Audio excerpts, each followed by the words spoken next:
Hello అండి. Very good morning. So, TGEAP CET second phase almost ఎండింగ్‌కొచ్చేసింది. తెలుసు కదా మీ అందరికీ ఏం చేయాలో డైలీ మనం వీడియోలో మాట్లాడుకుంటున్నాము. సో, మళ్ళీ ఒకసారి రిమైండ్ చేస్తాను మీకు. సో, ఇప్పటివరకు ఎవరికైతే సీట్స్ అలాట్ అయ్యాయో ఓకే. కొత్తగా సెకండ్ ఫేజ్‌లో సీట్ అలాట్ అయితే వాళ్ళు మీరు లాగిన్ చేసిన తర్వాత మీకు అలాట్‌మెంట్ ఆర్డర్ ఉంటుంది. ఆ ఆర్డర్‌లో మీకు ఏ కాలేజు, ఏ బ్రాంచ్ అలాట్ అయిందనేది చూపిస్తుంది.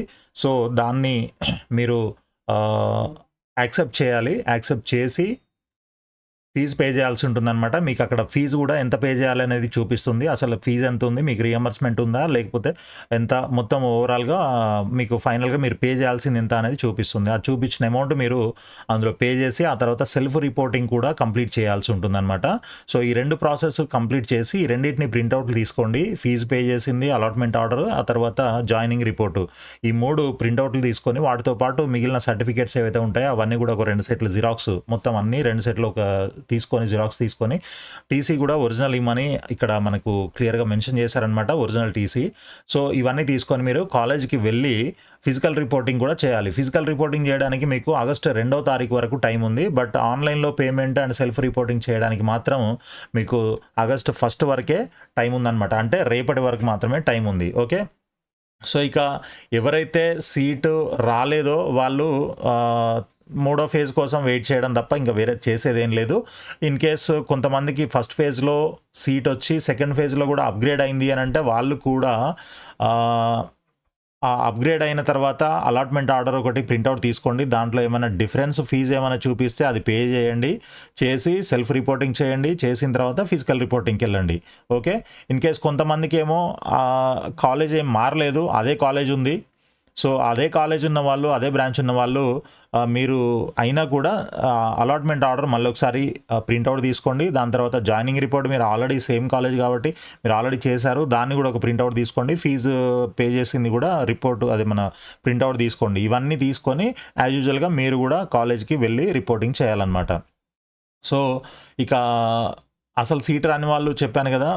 థర్డ్ ఫేజ్ కోసం వెయిట్ చేసి పెట్టుకోండి. లేదు అనంటే మీరు డైరెక్ట్‌గా మేనేజ్మెంట్ కోటాలో సీట్ కావాలి అనంటే మేనేజ్మెంట్ కోటాలో మీరు ట్రై చేసుకోవచ్చనమాట. సో, అయితే మనకి నిన్న ఈ కాలేజ్ అంటే I mean allotment details college wise allotment details అన్నీ గూడా ఇందులో అప్డేట్ చేయడం జరిగింది. సో, అవన్నీ గూడా మీరు చెక్ చేసుకోవచ్చు. బట్ వీటికి సంబంధించిన డేటా అంతా గూడా మన దగ్గరికి వచ్చేసింది ఆల్రెడీ. సపోజ్ ఈ విధంగా సీబీఐటీలో మీకు కంప్యూటర్ సైన్స్ అండ్ ఇంజినీరింగ్ ఎంతవరకు వచ్చింది ఏంటి అని తెలుసుకోవాలనుకుంటే ఈ విధంగా మీరు ఒక్కొక్కటి చెక్ చేసుకోవాల్సి ఉంటుంది. తెలుసు కదా మన దగ్గర డేటా అయితే ఉంటుంది. సో, ఆ డేటా మీకు ఒకసారి నేను చూపిస్తాను చూడండి. సో, ఇది మనకి లేటెస్ట్‌గా వచ్చినటువంటి డేటా. అయితే దీంట్లో నేను ఇంకొక చిన్న అనాలిసిస్ కూడా చేయడం జరిగిందనమాట. సో, ఈ కాలంలో చూపిస్తున్నటువంటి ఈ కట్ ఆఫ్ ర్యాంక్స్ అన్నీ కూడా సెకండ్ ఫేజ్‌లో cut off ranks. Okay. So, ఇదేమో first phase cut off ranks అనమాట. సో, డిఫరెన్స్ అంటే అసలు ఫస్ట్ ఫేజ్‌కి, సెకండ్ ఫేజ్‌కి ఏమైనా పెరిగిందా? లేదా? ఓకే. అంటే మనకి నెక్స్ట్ ఇప్పుడు సపోజు థర్డ్ ఫేజ్ గూడా ఉంది. థర్డ్ ఫేజ్‌లో మనకి ఏమన్నా వచ్చే ఛాన్స్ ఉందా? ఇంకేమైనా కట్ ఆఫ్ పెరిగే అవకాశం ఉందా? అని ఒక అంచనా కోసం ఒక ఐడియా వస్తుందని జెప్పేసి ఇది చేయడం జరిగిందనమాట. చూడండి నేను ఇక్కడ ఓపెన్ కేటగిరీ జనరల్ అంటే బోత్ బాయ్స్ అండ్ గర్ల్స్ ఇద్దరు తెలుసు కదా! సో, ఓయూ అంటే లోకల్ అనమాట. ఇది ఫిల్టర్ చేసి పెట్టాను. సో, ఇక్కడ మనకి కోర్సెస్ అయితే అన్ని కోర్సులున్నాయి. ఒక్కసారి మనం దీన్ని కూడా ఫిల్టర్ చేసి ఒకసారి సీఎస్ఈ చూద్దాం. సీఎస్ఈ ఈ టాప్ కాలేజెస్‌లో ఎలా ఉంది అనేది చూసినట్లయితే జేఎన్‌టీయూలో మొన్న అంటే ఫస్ట్ ఫేజ్‌లో 625 కట్ ఆఫ్ ఉంటే ఈసారి 746 అంటే 121 ర్యాంక్స్ పెరిగాయన్నమాట. దెన్ నెక్స్ట్ వచ్చేసి మనకి ఓయూలో 1221కి ఫస్ట్ ఫేజ్‌లో కట్ ఆఫ్ అయితే ఇప్పుడు 1622 వరకు వచ్చింది. అంటే 400 ర్యాంకులు పెరిగాయి. రైట్. తర్వాత సీబీఐటీ తీసుకుంటే 542 ర్యాంక్స్ పెరిగి ఆల్మోస్ట్ 1743 వరకు వచ్చింది. సో, నెక్స్ట్ వాసవిలో 554 ర్యాంక్స్ పెరిగాయి. నెక్స్ట్ గోకరాజు రంగరాజులో 691 ర్యాంక్స్ పెరిగాయన్నమాట. నెక్స్ట్ మనకి కేఎంఐటీలో 653 ర్యాంక్స్ పెరిగి 4512 వరకు సీట్ రావడం జరిగింది. సో, నెక్స్ట్ ఇంకొక కాలేజ్ ఇదేది ఎంజీఐటీ తీసుకున్నట్లయితే మీకు 837 ర్యాంకులు పెరిగాయి. సో, సీవీఆర్‌లో 1035 ర్యాంకులు పెరిగాయన్నమాట. నెక్స్ట్ బీవీ రాజు నరసాపూర్ దీంట్లో 892 ర్యాంక్స్ పెరిగి 7100 వరకు వచ్చింది. నెక్స్ట్ వర్ధమాన్‌లో 1075 పెరిగి 7958కి కట్ ఆఫ్ అయిపోయిందన్నమాట. ఓకే.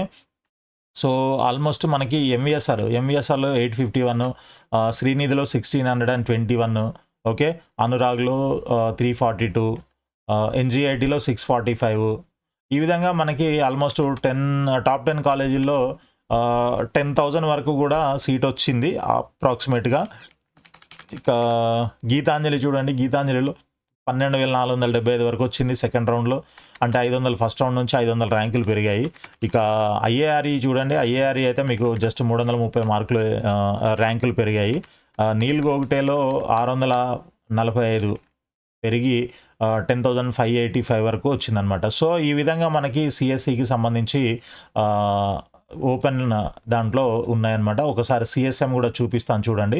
సిఎస్ఎంలో ఈ విధంగా ఉన్నాయి. ఇవి కూడా దాదాపు 400, 200, 500, 600, ఓకే, 900, 800, 800, 700, 300, 275, 979 ఈ విధంగా పెరిగి మనకి ఆల్మోస్ట్ ఇవి కూడా టాప్ 10 కాలేజీలు తీసుకున్నట్లయితే ఒక 10,000 దాకా కట్ ఆఫ్ ఉందన్నమాట. టాప్ 10లో 10,000 లోపల ఉన్నట్లయితేనే మీకు సిఎస్సి కానీ సిఎస్ఎం కానీ ఏది ఓపెన్ కేటగిరీకి వచ్చే అవకాశం ఉంది. ఒకసారి సిఎస్డి కూడా చూపిస్తాను చూడండి.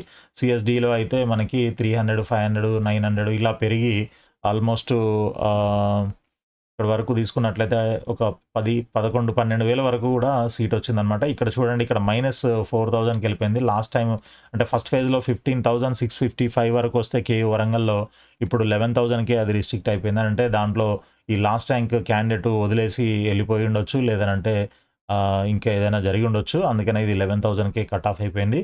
సో కొన్ని కాలేజీల్లో అసలు ఎటువంటి చేంజ్ కూడా లేదనమాట. ఇక్కడ జీరోస్ ఏవైతే ఉన్నాయో ఇలాంటి కాలేజీల్లో ఏం మార్పు లేదు అని మనం అర్థం చేసుకోవాలన్నమాట. ఓకే, ఈ మైనస్ ఉంటేనేమో తగ్గింది, జీరో ఉంటే అసలు ఎటువంటి చేంజ్ లేదు.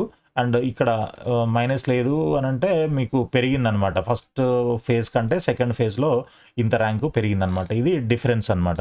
సో ఈ విధంగా మనకి ఓపెన్ కేటగిరీలో ఉన్నాయి. ఒకసారి వేరే కేటగిరీ కూడా చూద్దాం మనం. For example BCD general OU CSC చూద్దాం. సిఎస్సిలో చూసుకున్నట్లయితే చూడండి, ఇక్కడ ఇదైతే ఏం మారలేదు. జేఎన్టీలో ఓకే, విఎన్ఆర్ విజ్ఞాన్ జ్యోతిలో 125, సివిఐటిలో 338, ఓయూలో 674, వాసవిలో 517, గోకరాజులో 1150, కేఎంఐటీలో 449. సో ఈ విధంగా ఈ కట్ ఆఫ్ ర్యాంక్స్ చూడండి. నేను జస్ట్ డిఫరెన్స్ మాత్రమే చదువుతున్నాను ఇక్కడ. సో మీరు చూడాల్సింది ఇదనమాట. ఓకే, ఈ కాలం ఏంటంటే సెకండ్ ఫేజ్ యొక్క కట్ ఆఫ్ ర్యాంక్స్ ఇవేమో first phase cut off ranks, right. So ఈ విధంగా ఈ రెండింటిని పక్కన పెట్టేసి మనం కంపేర్ చేసాం. అసలు ఎంత పెరుగుతుంది ఏంటి ఈ టాప్ 10 కాలేజీల్లో సిఎస్సి, సిఎస్ఎం, సిఎస్డి ఇవి చూసుకుంటే మనకి ఒక 1000 కంటే ఎక్కువ పెరిగిన అట్లయితే మనకి ఎక్కడ కనిపించట్లేదు. సో ఈ టాప్ 10 కాలేజీల్లో ఒకవేళ మనం కిందకి అంటే వేరే కాలేజీలకు వెళ్ళినట్లయితే కొన్నిట్లో 9,000, 4,000, 3,000, 5,000 ఈ విధంగా కొన్ని కాలేజీని బట్టి కొన్ని చోట్ల ఎక్కువ కూడా పెరిగింది. ఇక్కడ చూడండి, ఇది 20,000 పెరిగింది. నెక్స్ట్ ఇది 22,000 విశ్వేశ్వరయ్య కాలేజీ ఇబ్రహీంపట్నము. ఇలా కొన్ని కాలేజీని బట్టి అక్కడ ఉన్న నెంబర్ ఆఫ్ సీట్స్ని బట్టి అండ్ మీరు ఇచ్చిన ఆప్షన్స్ని బట్టి ఈ డిఫరెన్స్ అయితే ఉందన్నమాట. మ్యాక్సిమం అయితే కట్ ఆఫ్ పెరిగిందనే చెప్పాలి.